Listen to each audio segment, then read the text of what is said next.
Hello, मैं कुमार आनंद आप लोगों का हमारी प्यारी सी यूट्यूब चैनल कॉन्सेप्ट वाला इंग्लिश में स्वागत करता हूं। आज की हम लोगों की क्लास जो हम लोग प्रोनाउन प्रैक्टिस की सीरीज़ हम लोगों ने एक तरह से स्टार्ट किया हुआ है, जिसमें हम लोगों का आज क्लास 3 है। पहले क्लास 1, क्लास 2 में हमने एक्सरसाइज 1 और एक्सरसाइज 2 हम लोगों ने कंप्लीट कर लिया है। अब आ जाते हैं एक्सरसाइज नंबर 3 में, जिसमें फिर से मैं आप लोगों को 10 क्वेश्चंस मैं आप लोगों को करवाने वाला हूं, जिसमें से 4 क्वेश्चंस तो ऑलरेडी आपके व्हाइट बोर्ड पे यानी आपके सामने लिख दिए गए हैं, जिसको मैं एक एक बार पढ़ लेने का काम करता हूं।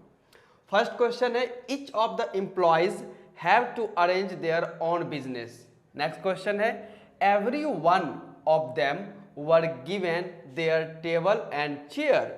Number 3, either Ramesh or Sita have their tiffin box.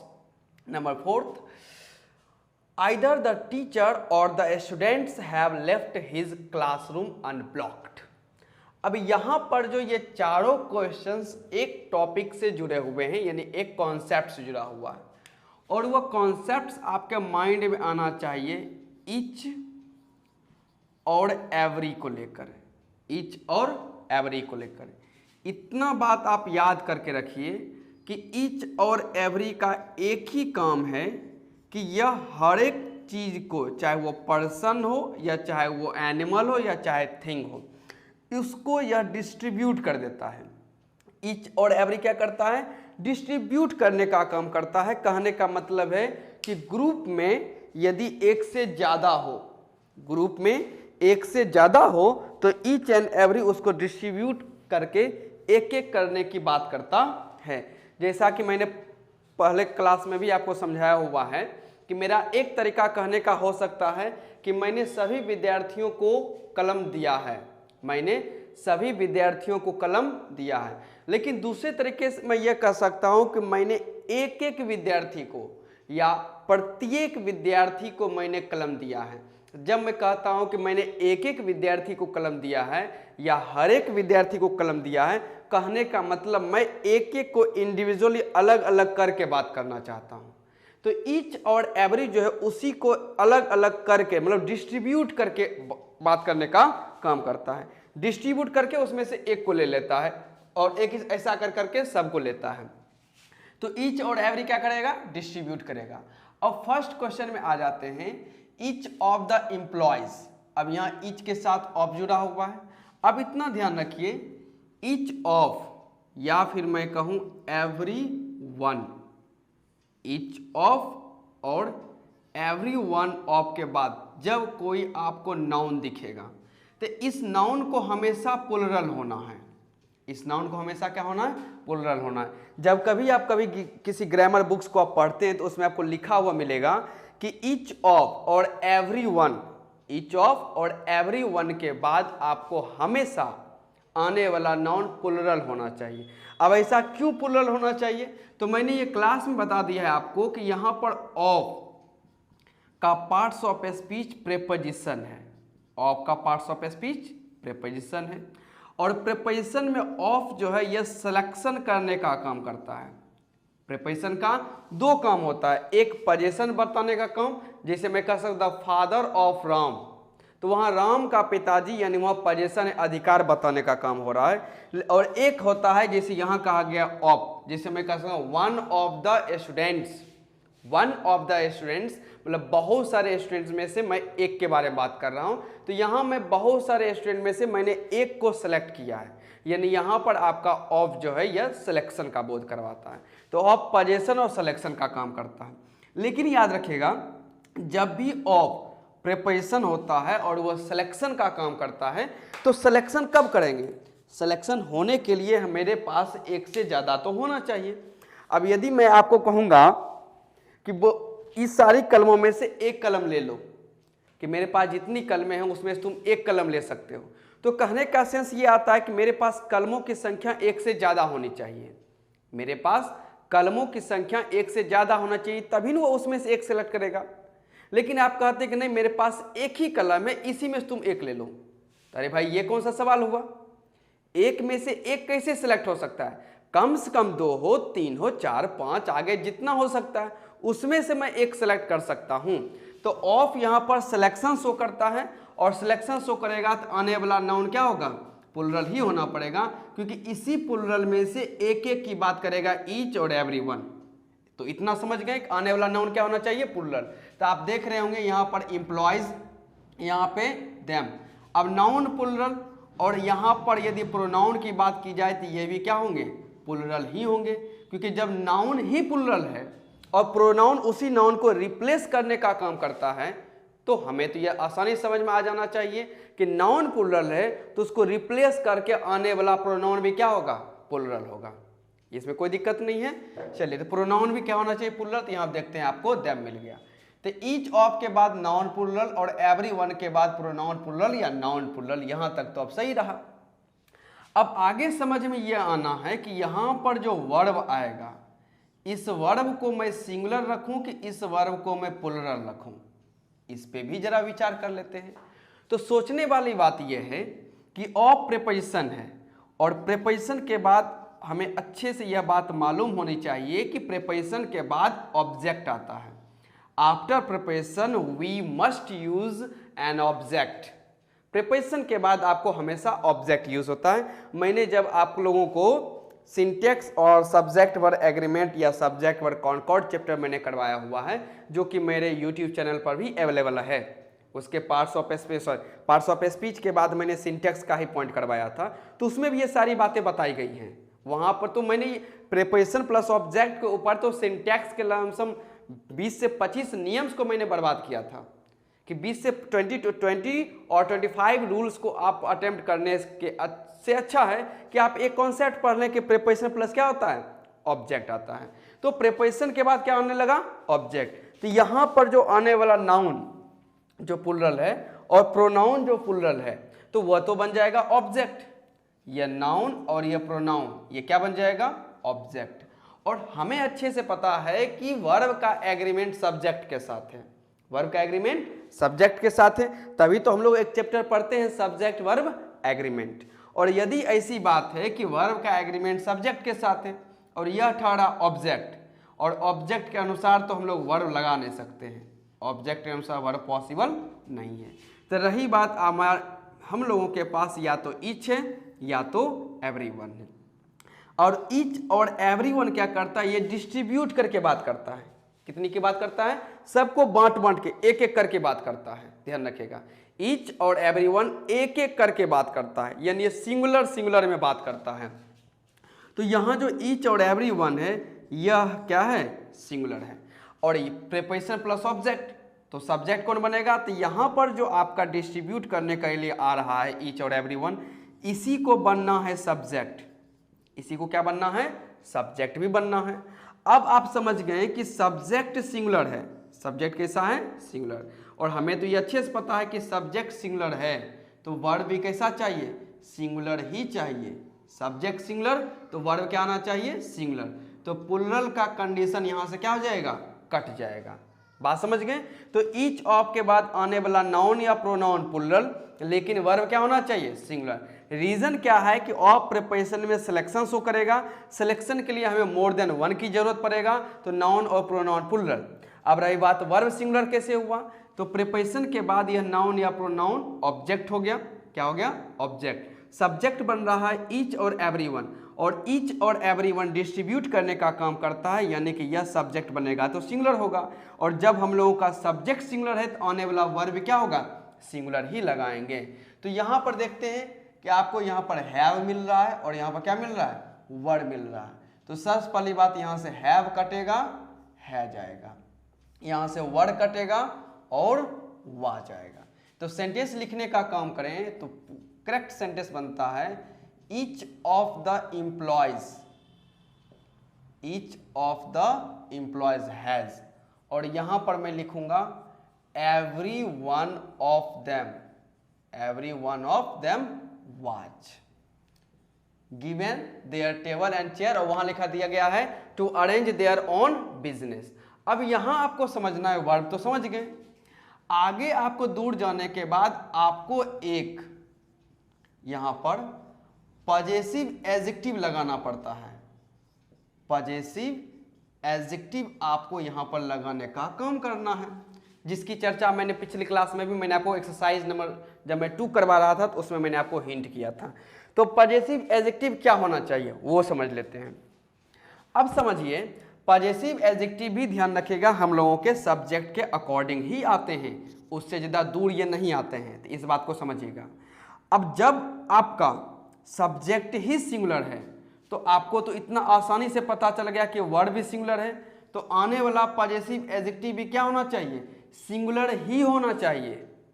से क्या होना चाहिए, पजेसिव एडजेक्टिव ही सिंगुलर होना चाहिए, क्योंकि पजेसिव एडजेक्टिव ध्यान रखिएगा सब्जेक्ट के अकॉर्डिंग चलता है, और सब्जेक्ट जो आपके सामने ईच और एवरी वन है वह सिंगुलर है, जिस वजह से वर्ड भी सिंगुलर हुआ। तो पजेशन में क्या यूज करना है, सिंगुलर ही हमें यूज करना है। अब देखते हैं तो क्या यहाँ पे पजेसिव एडजेक्टिव सिंगुलर यूज किया गया है, तो कहिएगा नहीं सर, ये तो देयर है जो कि प्लुरल है, तो यहाँ से कट गया। अब लाना है हमें सिंगुलर, तो लाया क्या जाए। अब ये एम्प्लॉयज में से ईच की बात की जा रही है, कहने के लोग 50, 80, 100, 120 एम्प्लॉयज होंगे, जिसमें से यह एक एक के बारे में बात कर रहा है। यहाँ कह रहा है कि एवरी वन ऑफ देम, तो देम कहने का मतलब प्लुरल के सेंस में है, तो बहुत सारे लोग होंगे, उनमें से एवरी वन मतलब एक एक के बारे में बात कर रहा है। तो इतना तो पता चल गया कि एक एक के बारे में बात किया जा रहा है, लेकिन उस एक में से आप कहिएगा मेल है फीमेल है, बॉय है गर्ल है, क्या होना चाहिए, सर है मैडम है, होना क्या चाहिए। तो यहां पर ध्यान रखिएगा। अब यहां पे कंफ्यूजन हो गया, क्योंकि एम्प्लॉयज में गर्ल भी हो सकता है बॉय भी हो सकता है, देम में मेल भी हो सकते हैं फीमेल यानी गर्ल और बॉय दोनों हो सकते हैं, तो किया क्या जाए। तो ऐसे सिचुएशन में ग्रामर जो है ध्यान रखिएगा प्रायोरिटी का काम करता है। तो प्रायोरिटी के काम में आपको ध्यान रखिएगा, जब भी आपको मेल और फीमेल के बीच, गर्ल और बॉय के बीच, सर और मैडम के बीच आपको किसी एक को चूज करना रहे, तो आप हमेशा ध्यान रखिएगा मेल को, बॉय को और सर को प्रायोरिटी देते हैं, फीमेल को नहीं प्रायोरिटी देते हैं। तो यहाँ पर से ध्यान रखिएगा, अब फीमेल है तो यहाँ यदि बहुत सारे एम्प्लॉय में से एक की बात करेगा तो ईच बात करेगा ही को लेकर, किसको लेकर, ही को लेकर, एवरीवन बात करेगा ही को लेकर। और ही का पजेसिव एडजेक्टिव आपको अच्छे से पता होना चाहिए, मैंने पिछली क्लास में बताया है, क्या होता है, हिज होता है। क्या होता है, हिज। तो यहां पर आंसर बनता है टू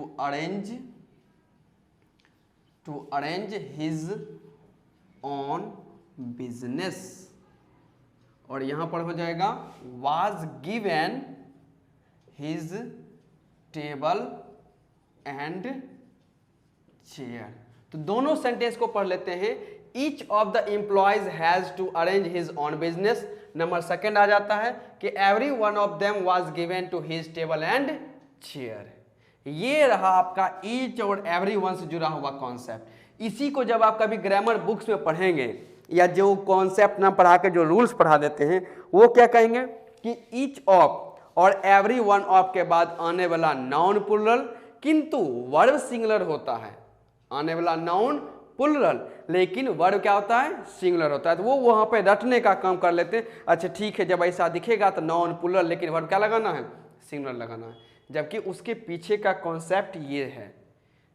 तो हम लोगों को कॉन्सेप्ट लेना चाहिए, रूल्स लेने का अब टाइम नहीं हम लोगों के पास। और पजेसिव एडजेक्टिव की तो वो चर्चा ही नहीं करता है, बहुत सारा बुक्स कहीं कहीं लास्ट में कहीं कहीं डाल देता है। इसकी चर्चा, नाउन की चर्चा कहीं और, वर्ब की चर्चा कहीं और पजेसिव एडजेक्टिव की चर्चा किसी और चैप्टर में किया जाता है। जबकि इस तीनों को मिलाकर एक जगह कर लिया जाए तो पढ़ने में भी मजा आता है, पढ़ाने में भी मजा आता है, और सीखने में तो उससे ज्यादा मजा आता है। ओके, चलिए इसको नोट कर लीजिए, और इसके बाद हम लोग क्वेश्चन ये आइदर वाला टॉपिक देखते हैं।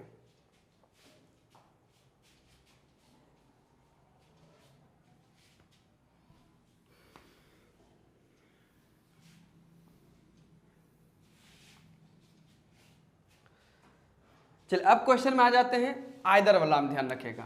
तो यहां देखते हैं कि आपका आइदर का कॉम्बिनेशन और के साथ है। आइदर अकेला नहीं आया हुआ है, आइदर अपने साथ और के लेके आया हुआ है, ध्यान रखिएगा। और यहाँ पे रमेश और यहाँ पर सीता, यहाँ पे द टीचर, यहाँ पर द स्टूडेंट्स, मतलब जिस दो नाउन को जोड़ रहा है। अब आइदर और एक प्रकार का कंजंक्शन है, ध्यान रखिएगा, जो दो को हमेशा साथ लेके चलता है। यहाँ आप देखते हैं रमेश, यहाँ पर सीता, यहाँ पर टीचर, यहाँ पर स्टूडेंट्स हैं।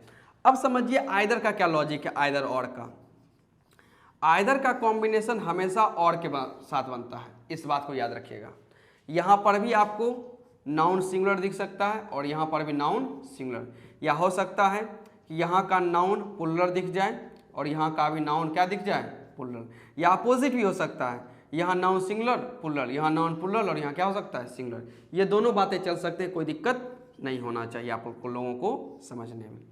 अब हमें समझना क्या है, उस बात के ऊपर हम लोग जोर दे देते हैं कि यदि ये दो नाउन हैं, जैसे यहाँ देखा जाए रमेश और सीता, यहाँ टीचर और रेसिडेंट्स। अब कंजंक्शन में क्या है कि आइदर और में ना कोई सब्जेक्ट होता है ना कोई ऑब्जेक्ट होता है, सॉरी कोई ऑब्जेक्ट नहीं होता, यहाँ पे कोई प्रिपोजिशन नहीं है कि आप कह दीजिएगा प्रिपोजिशन के बाद ऑब्जेक्ट है। यहाँ पे दोनों सब्जेक्ट बनता है, यहाँ पे रमेश भी सब्जेक्ट, सीता भी सब्जेक्ट, टीचर सब्जेक्ट, स्टूडेंट्स भी सब्जेक्ट आता है। कहने का मतलब यहाँ का ये जो नाउन सिंगुलर प्लुरल है ये भी सब्जेक्ट है, और यहाँ का ये जो नाउन सिंगुलर प्लुरल है ये भी सेंटेंस में किसका काम कर जाता है, सब्जेक्ट का काम कर ही जाता है। अब सोच के देखिए, यदि दोनों सब्जेक्ट का काम कर रहा है, किसका काम कर रहा है, दोनों एक तरीके से सब्जेक्ट का काम कर ही रहा है, तो वर्ब किसके अकॉर्डिंग लगाएं, वर्ब किसके अकॉर्डिंग लगाएं।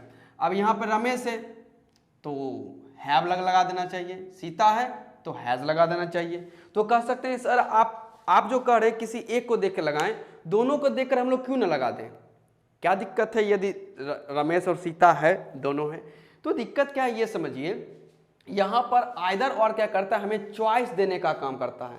क्या काम करता है, यह हमें चॉइस देता है कि इस दोनों में से कोई किसी एक ने कोई काम किया होगा, दोनों ने किया है, दोनों में से कोई एक यहाँ पर यह काम करने का बात करता है। यहाँ अब सेंटेंस को पढ़िए, कहा गया आइदर रमेश और Sita have their tiffin box, कि या तो रमेश, मतलब रमेश और सीता दो हैं, अब रमेश के पास या तो टिफिन बॉक्स है या तो सीता के पास टिफिन बॉक्स है, दोनों में से किसी एक के पास टिफिन बॉक्स नहीं है, सॉरी दोनों में से किसी एक के पास टिफिन बॉक्स है, दोनों के पास नहीं है, या तो रमेश के पास या तो सीता के पास। यदि रमेश के पास टिफिन बॉक्स है तो सीता के पास नहीं होगा, और सीता के पास यदि टिफिन बॉक्स आ जाता है या मिल जाता है तो राम के पास नहीं मिलेगा।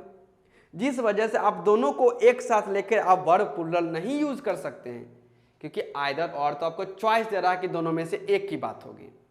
कहने के लिए दोनों सब्जेक्ट बनता है लेकिन दोनों कॉम्बिनेशन में नहीं है। तो अब देखा जाए तो क्या चूज किया जाए। अब इसमें ध्यान रखिएगा, इस सिचुएशन हम लोग बात कर लेते हैं यहाँ पर, जो यहाँ पर इतना सारा बात हो रहा है, यहाँ बात होती है टोन को लेकर। किसको लेकर, टोन, कि जब आप इस प्रकार की बातें बोलते हैं तो आप पर किस पे ज़्यादा फोकस रहता है। जैसे मान लीजिए कि मैं कहूँगा कि एक लड़का, मान लेते हैं कि मनीष, एक लड़का मान लेते हैं कि अजय है, मनीष और अजय। अब मुझे पता चला कि इस दोनों में से कोई जो है पटना गया है, कोई क्या गया है, पटना गया है। अब पटना जाने के लिए मनीष भी जा सकता था और अजय भी जा सकता था, मनीष और अजय दोनों पटना जा सकता था। अब मुझे इतना पता चला है कि उन दोनों में से कोई एक गया है, दोनों ने गया है, उन दोनों में से कोई एक पटना गया है। अब मेरा बिलीफ ये कहता है, ध्यान रखिएगा, कि मुझे लगता है कि अजय पटना गया होगा। मेरा बिलीफ क्या कहता है कि अजय पटना गया है। मनीष भी जा सकता है, नो डाउट, मनीष भी जा सकता है, लेकिन मेरा जो झुकाव है वो किसकी तरफ है, मतलब अजय भी जा सकता है लेकिन मेरा झुकाव मनीष की तरफ है। मेरा झुकाव किसकी तरफ है, मनीष की तरफ है। तो मैं ये कहूँगा कि अजय, या तो अजय या तो मनीष, या तो अजय या तो मनीष पटना गया होगा। कैसा बोलने का टोन होता है, या तो अजय या तो मनीष पटना गया होगा। कहने के लिए मैं चाह रहा हूं कि मनीष तो गया ही गया होगा। जैसे क्लास में होता है ना, कि क्लास में क्या होता है, जब कोई दो लड़ जाता है स्टूडेंट्स या शोरगुल के बारे में बात आता है तो टीचर कहता है अच्छा ये तो नहीं, ये चोट्टा जरूर किया होगा, ये बदमाश ज़्यादा है। तो कर ये भी सकता है, दोनों कर सकता है, दोनों बदमाश है, दोनों क्या है, बदमाश है, लेकिन मुझे इस पे ज़्यादा कॉन्फिडेंस है कि ये ज़्यादा गलती किया होगा, होता है ना। तो कहने के लिए आप बाद वाले पे क्या करते हैं, आप फोकस ज़्यादा करने का काम करते हैं, या टोन उस पर हाई ज़्यादा रहता है। तो यहाँ पर आइदर रमेश और सीता, या तो रमेश या तो सीता के पास टिफिन बॉक्स होगा या है। तो कहने का मतलब इस पे मेरा टोन क्या हो जाता है, हाई, टोन आ गया हाई। और जो इस पे टोन आ गया हाई, सब्जेक्ट ये भी, लेकिन इस पे टोन हाई है, इसकी वैल्यू ज़्यादा है, तो कहने के मतलब आपके सेंटेंस का सब्जेक्ट भी यही बनेगा। सब्जेक्ट क्या होता है? तो सब्जेक्ट दोनों बन सकता है, बस इस पे टोन का क्या है, हाई परफॉर्मेंस आ जाता है या इस पे फोकस थोड़ा ज़्यादा आ जाता है, जिस वजह से यहीं के नाउन के सिंगुलर और प्लूरल होने के वजह से आपका वर्ब या तो सिंगुलर होगा या तो वर्ब क्या होगा, प्लूरल होगा। इसीलिए जब आप बुक में जाइएगा तो वहाँ लिखा रहेगा कि आइदर और, जब दो नाउन या प्रोनाउन आइदर और से जुड़े हों, चाहे वो सिंगुलर हो या प्लूरल, तो नज़दीक वाले के अनुसार हम लोग वर्ब लगाने का काम करते हैं। किसके अनुसार? नज़दीक वाले के अनुसार। नज़दीक मतलब वर्ब के नज़दीक में यहाँ पे कौन है, सीता, तो उसके अनुसार सीता कौन सा हम लोग यहाँ हैव ना लगा के किसका यूज करेंगे, हैज का। और यहाँ पर क्या है, स्टूडेंट से, तो इसके अनुसार हैव तो बिल्कुल सही है, यहाँ तो कोई दिक्कत नहीं। सीता सिंगुलर, हैज हो गया, स्टूडेंट्स प्लूरल, हैव हो गया, तो यहाँ तक कोई दिक्कत नहीं होगा, यहाँ पे चलिए सही हो गया। अब रही बात कि आगे चलकर फिर से वही बात आएगा कि पजेसिव एडजेक्टिव का क्या करोगे जी, पजेसिव एडजेक्टिव का क्या करोगे, वो तो यही रखा हुआ है। अब इसमें बताइए क्या किया जाए, पजेसिव एडजेक्टिव में किसको प्रायोरिटी दी जाए। तो बात वही रहेगी कि सब्जेक्ट में जब इसका टोन हाई है, फोकस मेरा इस पे अटेम्प्ट ज़्यादा है, तो पजेसिव एडजेक्टिव भी इसी के अनुसार दौड़ना चाहिए। पजेसिव एडजेक्टिव भी इसी नाउन के अनुसार, चाहे वो सिंगुलर हो प्लूरल हो, उसके अनुसार आपका दौड़ना चाहिए। तो यहाँ पर सीता, तो सीता के अकॉर्डिंग कभी देयर नहीं आ सकता है। सीता का पजेसिव एडजेक्टिव लड़की के लिए क्या रखा जाता है, हर रखा जाता है। क्या रखा जाएगा, हर। तो वहां देयर कटेगा, हर आएगा। तो आंसर क्या बनता है कि आइदर रमेश और Sita has her tiffin box. इस बात को याद रखिएगा। यहां आते हैं, आइदर द टीचर और द स्टूडेंट्स हैव लेफ्ट। अब स्टूडेंट्स यहाँ प्लूरल है, तो इसके अनुसार यहाँ पर हैज तो आएगा नहीं। तो स्टूडेंट्स प्लूरल है, तो इसके लिए प्रोनाउन चलता है दे। प्रोनाउन कौन सा चला, दे। और दे का जो पजेसिव एडजेक्टिव है तो वो तो देयर होता है, तो यहाँ से हिज कट के क्या आंसर क्लिक हो जाएगा, देयर।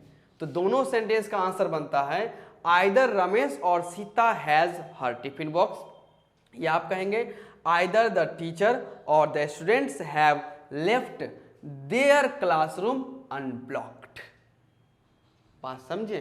ये ईच एवरीवन आइदर और का पूरा मैंने 4 क्वेश्चंस को समझाने में मुझे इतना सारा कॉन्सेप्ट्स आप लोगों को पढ़ाने पड़ा। इसलिए पढ़ा पा रहा हूँ क्योंकि मुझे पता है। ओके, बाकी बात क्लास में तो मैंने आपको डिटेल से सारी बात समझा दिया है। इतनी ये सारी बातें, इससे ज़्यादा टाइम लेकर तो मैं क्लास में समझा देता हूँ। ओके, बस यहाँ पे थोड़ा प्रैक्टिस है, तो मैं प्रैक्टिस को भी एक तरह से क्लास की तरह ही पढ़ाने का काम कर रहा हूँ कि यहाँ पर आपको अलग से कोई नोटबुक खोजने की जरूरत ना पड़े। हाँ, ये याद आ जाए, हाँ ऐसा पढ़े थे। बात समझे? तो मैं कोशिश करूँगा प्रैक्टिस में आपको नोट्स ना खोलना पड़े, वो आप खोलें जब एहसास हो जाए कि हाँ मैं तो भूल गया या मैं तो भूल गई, तो वैसे सिचुएशन में आपकी जिम्मेदारी बनती है कि आपको नोट्स का रिवीजन करना चाहिए था। चलिए इसको लिखिए, 4 क्वेश्चन हो चुके हैं, 6 क्वेश्चन पर हमें और डिस्कशन करना है। चलिए लिख लीजिए। चलिए आगे के क्वेश्चन पर ध्यान देते हैं। क्वेश्चन नंबर 5 है, please take the buffalo to her shed. Number 6, the cow has hurt her legs. Number 7, this is easy to get her agreed. Number 8, this was he who arrived first in the meeting. Number 9, it is to certify that Mr. A is our employee. Number 10, this is 8 o'clock by my watch. अब ये जो 6 questions हैं, ध्यान रखिएगा, ये कुछ concept के ऊपर बेस्ड हैं जो मैं आपको कराने का काम करता हूँ। उससे पहले मैं एक सेंटेंस लिखता हूँ, जैसे सेंटेंस लिखा गया है, I had seen a baby. I had seen a baby and it was crying. And it was crying. Sentence पे फिर से ध्यान देते हैं। सेंटेंस मैंने लिखा है कि I had seen a baby and it was crying. क्या आप मुझे बता सकते हैं कि यहाँ पर मैंने it किसके लिए यूज किया है? I had seen a baby and it was crying. तो ये रोने का काम कौन कर रहा था? ये बेबी कर रहा था। अब माइंड में क्वेश्चन ये आ सकता है कि सर यहाँ पर इट क्यों यूज हुआ है? बेबी तो कोई लिविंग थिंग है, ओके, एक मनुष्य की कैटेगरी में आ जाता है, तो उसके लिए या तो ही का यूज होना चाहिए या तो सी का यूज होना चाहिए। बिल्कुल सही, ही और सी का यूज होना चाहिए, लेकिन ही और सी का यूज तो हम लोग तब न करेंगे जब हमें इस बात की जानकारी होगी कि वह जो है एक बॉय है कि एक गर्ल है। फिर समझिएगा, ही और सी का यूज तब किया जाएगा जब हम लोगों को पूरी तरीके से यह कन्फर्मेशन रहेगा कि हाँ यह एक बॉय है या either it will be either C है। ये यदि लड़का लड़की रहेगा तो पता चलेगा, लेकिन होता क्या है कि जब भी आप किसी को देखें, किसी छोटे बच्चे को, तो फिगर करना बहुत मुश्किल होता है कि वो बॉय हो सकता है कि गर्ल हो सकता है, क्योंकि दोनों के बाल लंबे होते हैं, पहनावे एक जैसे होते हैं, लड़कियों का कपड़ा लड़कों को, लड़कों का कपड़ा लड़कियों को, उतना कोई डिफरेंस होता नहीं है। और आज के इस मॉडर्न एरा में तो और ज़्यादा डिफरेंस पता नहीं चलता है, जहाँ पे अब बच्चे तो क्या बड़े भी उसी प्रकार के कर रहे हैं, बॉय लड़कियाँ हैं बॉय कट रख रही हैं बाल, उसमें कोई दो राय नहीं है। तो मेरा कहने का मतलब है जब आपको जेंडर क्लैरिफिकेशन नहीं रहता है, मतलब जेंडर के बारे में आप क्लैरिटी नहीं है आप में, तो उसके लिए ध्यान रखिएगा हम लोग किसका यूज करते हैं? इट का। ही का यूज तब और सी का यूज तब जब जेंडर क्लैरिफिकेशन आपके पास हो, लेकिन जेंडर क्लैरिफिकेशन आपके पास ना हो तो उसके लिए हम लोग किसका यूज कर लेते हैं? इट का यूज कर लेते हैं। अब यहाँ पर please take the buffalo to her set. अब बफेलो कहने से हमें ये नहीं पता चल रहा है कि यह ही हो सकता है कि सी हो सकता है, कहने का मतलब ये मेल है कि फीमेल है, ऐसा हम लोग नहीं बता सकते हैं, जिस वजह से यहाँ पर हर लिखना क्या होगा? गलत होगा। अब यहाँ पर बफेलो के लिए प्रोनाउन क्या चलता है? इट। बफेलो के लिए इट। अब रही बात इट का पजेसिव एडजेक्टिव क्या चाहिए, तो मैंने पिछली क्लास में आपको बताया था कि इट का पजेसिव एडजेक्टिव इट्स होता है। इट का पजेसिव एडजेक्टिव क्या होता है? इट्स होता है। तो यहाँ हर कट के हम लोगों के लिए कौन आ जाएगा? इट्स आ जाएगा। तो सेंटेंस बन जाता है please take the buffalo to its set, not her set. Number 6, the cow has hurt her legs. अब काउ एक एनिमल है जिसको देखकर हम नहीं बता सकते हैं कि यह मेल है कि फीमेल है, जिस वजह से चाहे डॉग हो सकता है, उसको हम लोग मेल और फीमेल की कैटेगरी में नहीं बांट सकते हैं, गॉट को देखकर नहीं बांट सकते हैं, हॉर्स को देखकर नहीं पता चलता है, एलिफेंट को देखकर हम लोगों को पता नहीं चलता है कि वो मेल है कि फीमेल है। तो ऐसे सिचुएशन हम लोग उसके लिए इट प्रोनाउन का मतलब सब्जेक्ट ऑब्जेक्ट पजेसिव एडजेक्टिव का यूज कर लेते हैं। तो काव के लिए आ जाएगा इट, और इट के लिए पजेसिव एडजेक्टिव फिर हर नहीं किसका यूज हो जाएगा? इट्स का यूज हो जाएगा। तो सेंटेंस बनता है द काव हैज हर्ट इट्स लेग्स। तो ये था आपका जेंडर क्लैरिफिकेशन वाला बात। अब आ जाते हैं नंबर 7, 8, 9, 10। 7, 8, 9, 10 एक कॉन्सेप्ट के ऊपर बेस्ड है जिसे हम लोग दिस और इट कह सकते हैं, दिस और इट। अब सबसे पहले समझ लेते हैं इट के लेकर। इट का यूज हम लोग तब करते हैं जब हमें किसी प्रकार का वेदर बताना हो, हमें किसी टाइम बताना हो, या कह सकते हैं किसी पर्सन को रिप्रेजेंट करना रहो डायरेक्ट करके। तो ऐसी कुछ सिचुएशन है, वेदर वाला, टाइम वाला, पर्सन, खासकर जब सब्जेक्टिव केस का यूज हो, खासकर किसका यूज हो? सब्जेक्टिव केस का यूज हो, तो वैसे सिचुएशन हम लोग किसका यूज करते हैं? इट का यूज करते हैं। फिर उसी तरह जब आपको कहना रहे कि कोई बात जो है हार्ड है, या कहना रहे कोई डिफिकल्ट है, ध्यान रखिएगा, या ये बात कहना रहे कि यह कोई इजी काम है, तो उसके लिए भी हम लोग इट का यूज कर लेते हैं।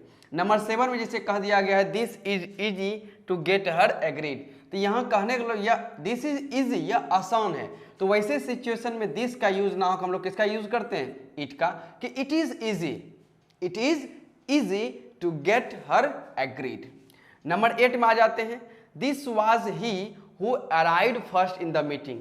अब यहाँ ध्यान रखिएगा जब भी इट का यूज हम लोग करते हैं पर्सन को रिप्रेजेंट करने के लिए, खासकर जब वह सब्जेक्टिव केस में आ जाए, कौन? वो पर्सन। जैसे यहाँ देखते हैं ही, अब ही सेंटेंस के शुरुआत में होना चाहिए, कहने के लोग सब्जेक्ट के पोजीशन पे होना चाहिए और वर्ब के पहले होना चाहिए, लेकिन कहीं ना कहीं यहाँ वाज के बाद ही लिख दिया गया है।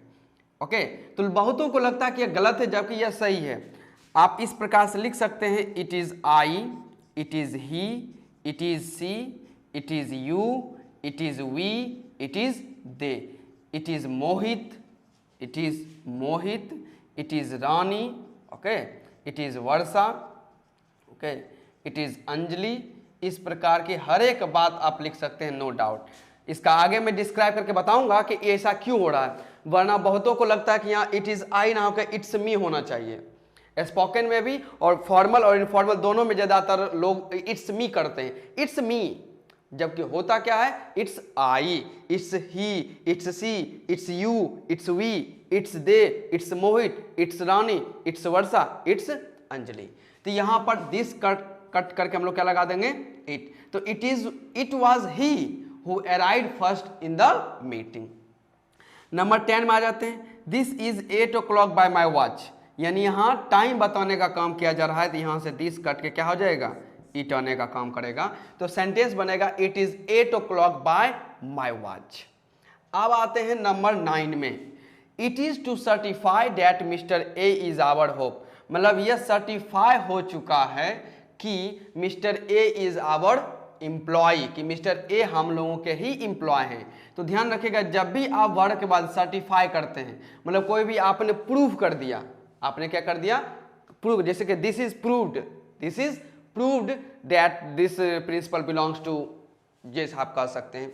तो यहां पर हम लोग इट का यूज ना करके हम लोग किसका यूज करेंगे, दिस का यूज करेंगे। तो आंसर बनता है this is certified that mister A is our employ. बात समझे। तो ये था आपका कुछ जेंडर क्लैरिफिकेशन को लेकर, और दिस और इट में कुछ अंतर हो गया। मैं आपको एक क्लास करवाऊंगा, ध्यान रखिएगा, दिस का, इट का ध्यान रखिएगा, और डैट का। दिस, इट और डैट, ये तीनों क्लास बेहद लंबा चलेगा, ध्यान रखिएगा। दिस और इट को समझाने में बहुत टाइम लगता है, कम से कम मुझे लगता है कि मैं 15 क्लासेस इसके ऊपर ले सकता हूँ, क्योंकि ब्रॉड लेवल है ये कोई आसान टॉपिक नहीं है कि यूं ही हो सकता है। दिस और इट में टाइम लगता है, कहीं सबसे ज्यादा टाइम तो डैट लगता है। डैट का यूज हम लोग कब कब करते हैं, पार्ट्स ऑफ स्पीच के यदि हम लोग बात करें तो डैट प्रोनाउन हो सकता है, डैट एडजेक्टिव हो सकता है, और सबसे बड़ी बात है कि डैट, ध्यान रखिएगा, कंजंक्शन भी हो सकता है। जी हाँ, अक्सर किसी से पूछते हैं डैट के बारे में जानते हो, तो आपको मिल जाएगा हाँ डैट को जानते हैं। क्या होता है, तो डैट जो है ना, डैट का मतलब होता है वह, डैट का मतलब क्या होता है, वह होता है। अब यहां पर गौर करने वाली बात है कि लोग हिंदी बताने को कहते हैं कि हाँ मुझे समझ में आ गया, हिंदी बताना और है, समझाना कुछ अलग होता है। तो डैट को कहा जाए तो डैट का सबसे ब्रॉड यूज जानते हैं कहां पर मिलता है, आप लोगों ने ध्यान दिया होगा कि नहीं दिया होगा। डैट का सबसे ब्रॉड यूज हम लोगों को जानने का मौका मिलता है जब हम लोग रिलेटिव प्रोनाउन का यूज करते हैं। किस प्रोनाउन का यूज करते हैं, रिलेटिव प्रोनाउन का यूज करते हैं। ध्यान रखिएगा, प्रोनाउन का एक टाइप से, जिसमें डैट की पढ़ाई होने के लिए आपको कम से कम, ध्यान रखिएगा, 10+ क्लास आप लोगों को लग सकता है, 10+ क्लास। ध्यान रखिएगा, डैट को रिलेटिव प्रोनाउन में एज अ प्राइम मिनिस्टर घोषित किया जा सकता है कि किस प्रकार से प्राइम मिनिस्टर का जब कहीं दौरा होता है, कहीं वो योजना का शिलान्यास करने या उद्घाटन करने जाते हैं, तो उसकी तैयारी 1 महीने से चलती है। प्राइम मिनिस्टर को का जब आना होता है तो उसकी तैयारी 1 महीने से होती है, चाहे वो CISF का आना हो या NSG कमांडो का सर्वे करना हो। पारामिलिट्री फोर्स तो कम ही आते हैं, लेकिन फिर भी साथ में होते ही होंगे। तो पुलिस का राउंड अप हो जाता है, शुरू हो जाता है, कई सारे चेक पोस्ट बन जाते हैं कि हाँ प्राइम मिनिस्टर आने वाले हैं, और प्राइम मिनिस्टर के आने से पहले कुछ मिनिस्टर्स पहुंच जाते हैं, वो उस स्टेट के चीफ मिनिस्टर पहुंच जाते हैं, वहाँ पर अलग अलग प्रकार के ढेर सारा इंतजाम कर दिया जाता है। वो जिस पार्टी से बिलोंग करते हैं वो पार्टी के जितने भी वर्कर्स होते हैं, कार्यकर्ता होते हैं, वो सब पहुँच जाते हैं। तो सब के सब वहाँ पहुँच जाते हैं। तो डैट उसी प्रकार का रिलेटिव प्रोनाउन में एक प्राइम मिनिस्टर का ओहदा हासिल किए हुए है कि डैट को समझने के लिए ध्यान रखते हैं, ये नहीं कि डैट शुरू कर दिया और डैट हो गया।